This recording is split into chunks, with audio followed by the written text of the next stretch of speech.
Moin Freunde und herzlich willkommen zum Vlog von Villa Carlos Paz. Heute geht es für uns in diese kleine süße Stadt. Gucken uns an, was da alles gibt. Soll sehr schön sein.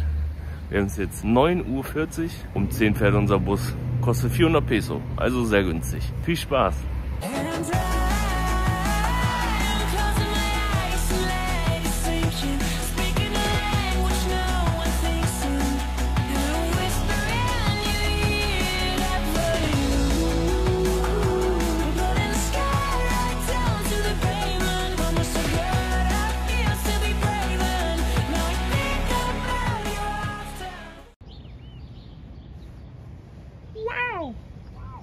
So, wir haben die Tickets bei Fonobus geholt.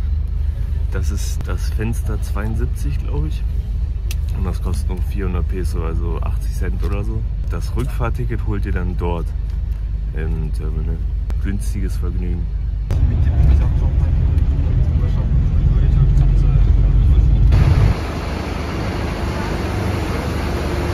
Also 11 Grad bocken irgendwie nicht so. Ich merke es auch schon in der Nase. Ja. ¿Entiendes por qué hacen las fotos siempre? No sé. No sé. A veces es lindo, a veces no. Sí. Y ahora Por ejemplo, en Bariloche. Hay el mar atrás, así que Sí. se ve. El mar. El mar. Los lagos. Hay agua. Parece como un mar, porque es tan grande, pero... Es gibt ja immer diese Namensschilder von den Orten, die aufgestellt sind. Das ist ja so ein Touristending.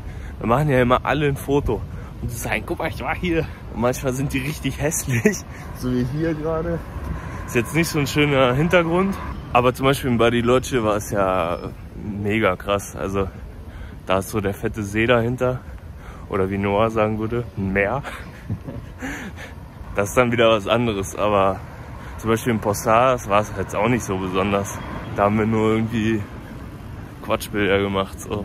Das ist aber gleiches Phänomen überall. Ich weiß nicht mehr, wie der Typ heißt, aber es gibt irgend so einen Typen, der hat sich das nämlich ausgedacht und der verdient da mit jedem Ding dran. So schlau. Ignoriert mal hier das davor, aber da hinten sind die Berge. Einfach richtig schön. Hier geht es jetzt auf die Brücke rauf zum Aussichtspunkt. Noah meinte gerade, er hasst sowas, wo man unten durchgucken kann, weil er Höhenangst hat. Wie als wir in Jujuy waren, bei der Teufelsbrücke, wo ich raufgegangen bin, hat er auch Angst. Kann ich auch verstehen. Ja, schon schön hier. Ist auch mein Standardsatz. Schon schön hier. No mirar abajo. Nicht nach unten gucken. Como un caballo. Sí. Wie ein Pferd. Boah.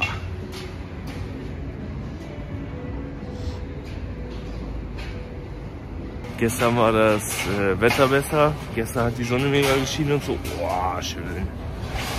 Aber immerhin regnet es heute nicht. Es war ein bisschen grauer, aber immerhin kein Regen. Das ist immer das Wichtigste.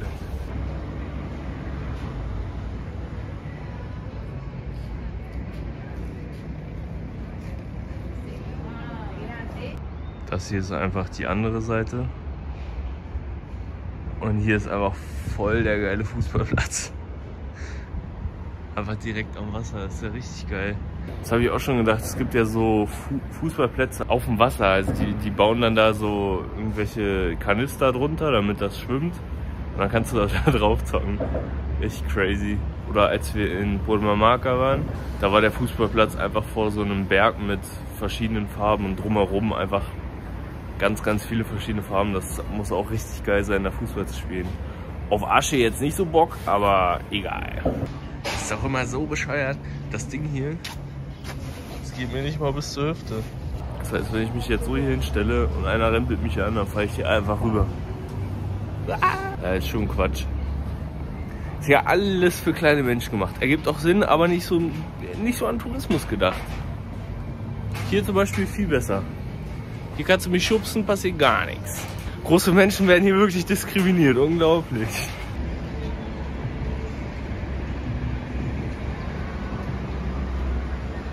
Amigo, yo entro casi 3 veces, casi. Así que son 5 y pico. Tuki. Wir hatten gerade die Diskussion, wie hoch das ist und ich meinte so, ja, das sind so 5 Meter ungefähr. Und er meinte, das sind 8. Und ich habe mich jetzt dahingestellt, um zu gucken, wie oft ich da reinpasse. Und ich passe fast 3-mal rein in die Länge. Das heißt, es sind so 5 Meter irgendwas. Also würde ich 3-mal reinpassen, wären es 5,70 Meter. Das heißt, ich passe nicht rein. Nochmal ein bisschen was abziehen. So 5,50 Meter, sage ich mal. Quick Muffs. 8 Meter, 8 Metros.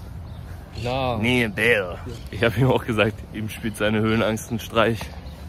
Ich bin von 10 Meter, von 7,5, von 5. Habe alles habe ich gemacht.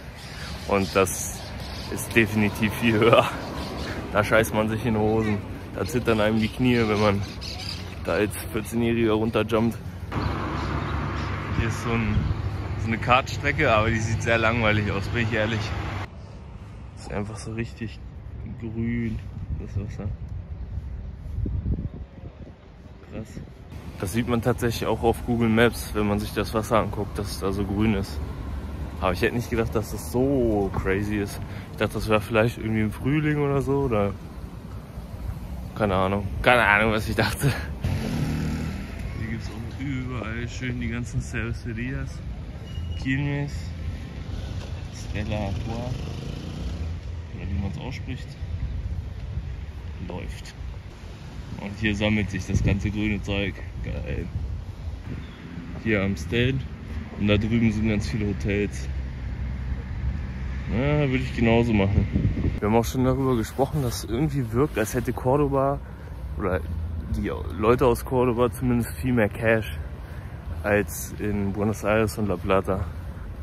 Kann auch damit zu tun haben, dass die Stadt halt eine Industriestadt ist und dass hier mehr Geld im Umlauf ist und so, aber keine Ahnung, vielleicht wirkt es auch nur so. Ich weiß auch nicht, woran wir das ausmachen, aber die Gebäude irgendwie, so wie die Leute rumlaufen.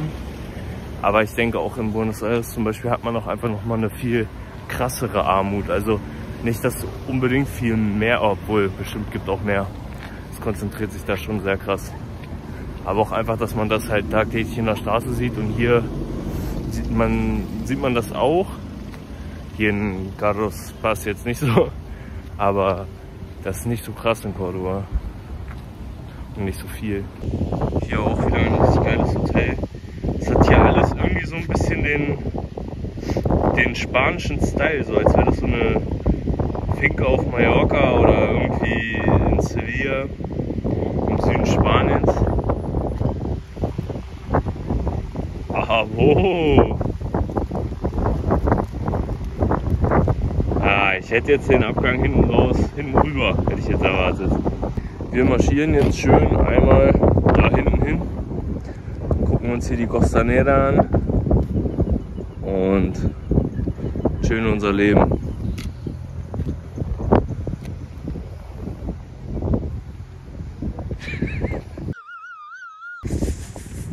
Wir haben gerade so ein richtig ekliges Gefühl zwischen uns, ist warm und kalt zugleich. Kennt ihr das, wenn man so schwitzt? So, ich schwitze hier leicht unter der Kapuze und gleichzeitig ist meine Nase am Laufen, weil der Wind so pfeift. Gar nicht geil.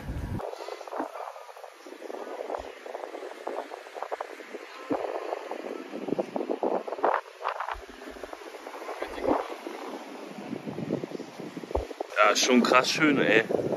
Da kann man, glaube ich, gut teuer essen.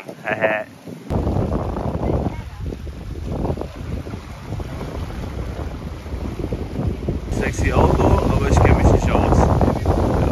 Ja, M4. ¿Cuánto sale? El nivel de los autos, no sé, sale 80.000 Euros por Viele Pesos. Für Noah sind die Deutschen die besten Autohersteller. Die wissen am meisten davon. Kann man, glaube ich, unterschreiben. Merco. Merco. Für Mercedes. Y BM para BMW. Sí. Es que de manera formal decimos BMW, en francés es BMW, pero para llamarlo así cuando pasa, una BM, un BM. Okay. Y para una Mercedes, en lugar de decir, una Mercedes, una Merco. Y Audi. Audi es Audi. La coche nueva. Audi. O lo llamamos cuatro anillos. Cuatro. Nosotros a veces para un BMW Beamer. Pero es lo mismo, hijo de puta. Pero eso es una palabra extra. Vos usas la abreviatura para hacerla más corta. Sí, dice, quitamos una letra. Sí, y nosotros usamos otra palabra, ist otra cosa. No ist lo mismo. Ist nicht das gleiche, ein anderes Wort für, also es quasi zu ersetzen, als eine Abkürzung quasi nochmal kürzer zu machen, sodass man sie eigentlich schon gar nicht mehr versteht. So. Aber anscheinend haben die einen Konsens geschaffen, wo jeder das in Frankreich versteht. ¿Qué dicen al Ferrari? Fefe. Fefe. Pero es como súper informal. Sí, claro. Como Rari o... Por ejemplo, mi papá no, si yo le digo Fefe, no va a entender. El erinnert mich an einen Song von Ty Dolla $ign. Also hier kann man gut Urlaub machen, glaube ich. Vor allem im Sommer. Ich habe gesehen, hier weiter runter irgendwo gibt es auch so einen Kurort. Ich weiß nicht, ob es wirklich ein Kurort ist, aber das ist die Übersetzung dafür. Balneario. Die wissen jetzt zwar nicht, was das ist. Als ich denen erklären wollte, was zum Beispiel Sankt vor einem Namen ist. Also irgendwo ist das aufgetaucht, da meinst du ja, irgendwer meinte so, ja, was ist das? Ich meinte so, ja, das muss ein Ort sein, weil Sankt quasi für einen Kurort die Bezeichnung ist. Und dann habe ich halt das Wort gegoogelt, Kurort, und dann stand da Balneario und mein Kumpel wusste nicht, was das ist. So. Ich weiß aber auch nicht, was für ein Wort die hier benutzen. Wenn man das, wer das weiß, was die Argentinier zu Kurort sagen, dann... Oder er wusste einfach nur nicht, was ein Kurort ist, weil er noch nie damit zu tun hatte. Das kann auch sein.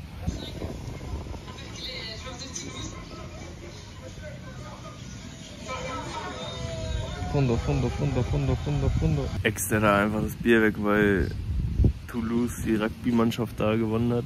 Ehrenpräsident. Un presidente con honor. El peor presidente de la historia de Francia, mi punto de vista. ¿Por? ¿Viste el quilombo que hay en Francia desde que es presidente? Con las protestas sobre... Sí, no sabe manejar. Por ahora, creo que la que va a seguir, si es en la que yo pienso, va a ser la peor. Pero cada vez es peor. A ver.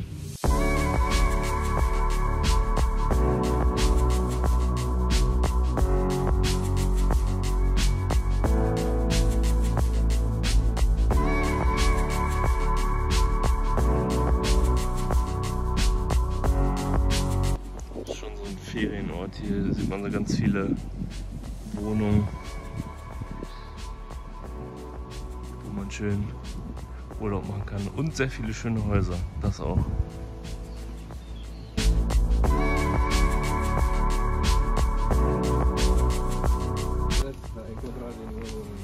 Sí, en Alemania, oh, los jugos de naturales del campo. Sí, wow. No la mierda que... No. Das ist der einzige Saft, den man hier trinken kann, und Orangensaft noch. Aber die wissen einfach nicht, wie man Säfte macht. Der Apfelsaft hier ist eine Katastrophe. Katastrophe! Der in Deutschland ist einfach tausendmal geiler. Ja, und ich habe jetzt gerade ein Wasser, halben Liter, einfach Jor und den Saft für 520 Peso gekauft. Also für 1 Euro. Ich glaube, er hat mir auch zu wenig berechnet. Gerade nochmal nachgerechnet, das was draufsteht, ergibt das auf jeden Fall nicht, aber es ist schon echt sehr günstig. Auch günstiger als in La Plata.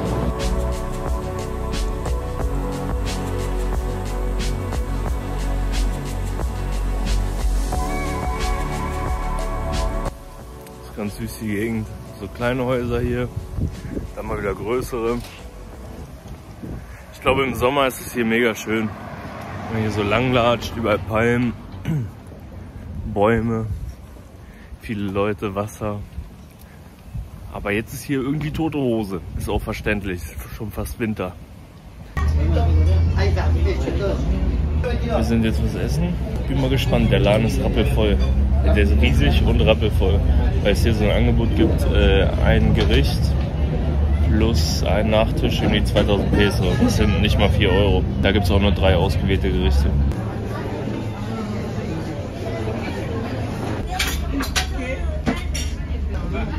Er mag das Getränk nicht, deswegen füllt er sich jetzt seinen eigenen Saft ab.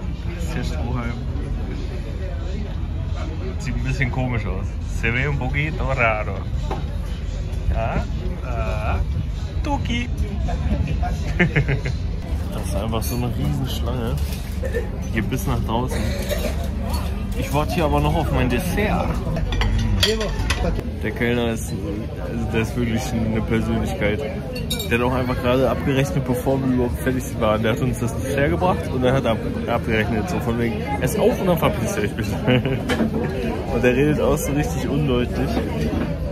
Kann an dem Akzent hier liegen, kann aber auch an seinem Rauschebart liegen, kann aber auch daran liegen, dass er einfach nicht deutlich redet. Aber man kann ihn trotzdem verstehen. Das ist auf jeden Fall sehr witzig, wie er drauf ist. Das ist meine normale Pose von dem Rucksack und bei ihm sieht es einfach aus, als würde er es extra weit unten tragen. Ja, sie. Ich habe gerade... Nah, no se puede. No se puede. Pero se... Ah, sí, al otro lado, como... Es el mismo puente. Ah, Al lado. Google Maps sagt mir, die Brücke kann man nicht, da kann man rüber. Da steht aber ganz klar so, verboten. Ich weiß, ja Digga, da ist doch rechts, das ist doch die gleiche Brücke, wir können doch da rechts einfach wieder vorbeigehen. Ah, scheiße. Ah, no te voy a pagar nada, hijo. Nada. Gar nichts bezahle ich dem. Gar nichts. Ich hatte auch gerade für einen kurzen Moment das Gefühl, dass wir in Cordoba sind, weil ich so diese 2, 3 Hochhäuser gesehen habe, die fette Brücke. Das war gerade so richtig Food-Koma einfach. 8 Meter sind das, 8. Hola, Papa. Hola, Papa, me quieres adoptar? Boah, mit der Aussicht, Junge, das kannst du doch keinem erzählen. Ja, Leute, ihr müsst jetzt hier langsam mal reinfolgen. Lasst mal ein Abo da, schreibt mal ein paar Kommentare. Inflation. Also wenn die Inflation noch steigt und ihr hier ein bisschen Dampf macht auf dem Kanal, dann kann ich mir das Haus auch bald kaufen. Also, gib ihm. Das Ding ist, die Häuser, die sind gar nicht so krass von der Inflation betroffen. Es sind mehr so Lebens- und Erhaltungskosten, Mann! Es sind mehr so Lebens- und Unterhaltskosten, die einfach in die Höhe schießen. Und so Häuser werden eh immer in Dollar bezahlt und bleiben dann ungefähr gleich.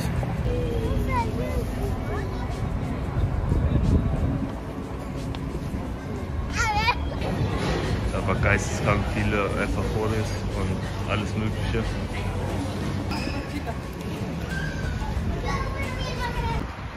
Hier ist so ein Restaurant, das sieht einfach richtig geil aus. Als wäre das so ein Mittelalter-Ding irgendwie. Da wurde doch gerade erstmal schön ein Bild gezündet, ne? Hier geht's richtig schön los.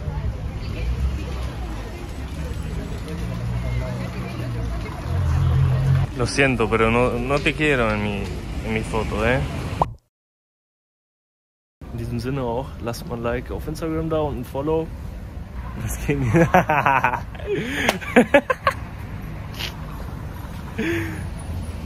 Guck dir mal den Chaco an, Junge.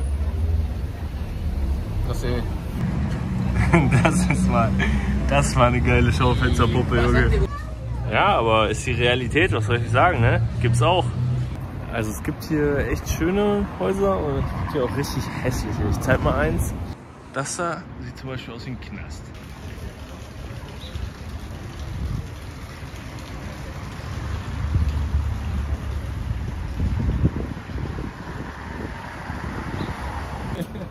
Da waren gerade 3 Mädchen, die haben vorm Spiegel ein Foto gemacht und ich laufe so vorbei. Tuki! Ah, auch mal eine Fotobombe da lassen. Tuki! So, für uns geht es jetzt auf jeden Fall zurück. Wir haben keinen Turn mehr. Heute Abend gehen wir wieder irgendwas essen. Morgen geht es schön zum Bowlen, ins Einkaufscenter, nochmal in die Stadt.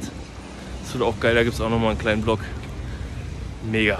Nächste Woche werden es hier übrigens auch 26 Grad. Wir haben hier gerade 10. Mega geil. Wieder typisch. Sieht einfach aus wie ein Knast. Die ganzen Gittern. Los bares.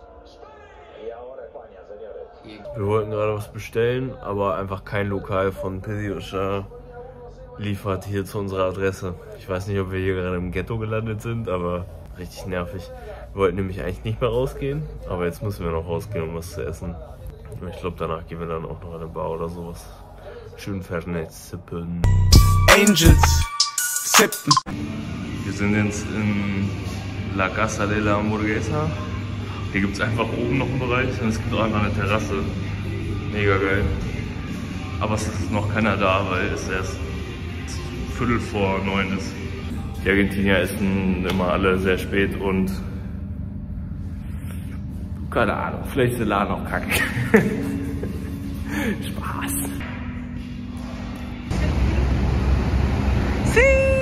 Hey.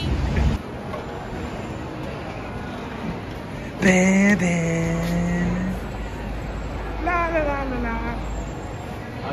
Los chinos.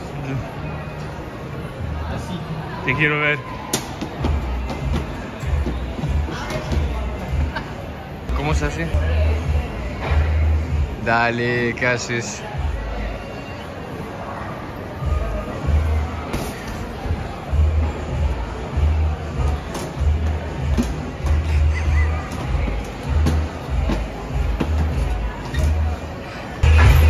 Wird schwer hier einen Platz zu kriegen, glaube ich.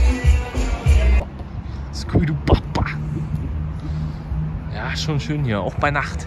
Habe ich eigentlich schon wieder gesagt, ist schon schön hier. Ist wirklich sehr, sehr geil. Fühle ich das Ambiente. Vor allem hier mit meinem Schatzi-Bär. Con mi amor, con mi amorcito. Perdón, Leandro, no Carlos. escuchaste nada.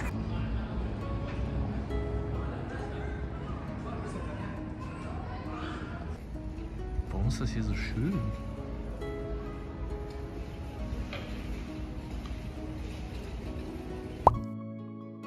Wenn man jetzt hier weitergeht, geht es zur Plaza San Martin. Hier ist wieder diese fette Kirche. Boah, die sieht bei Nacht auch richtig geil aus.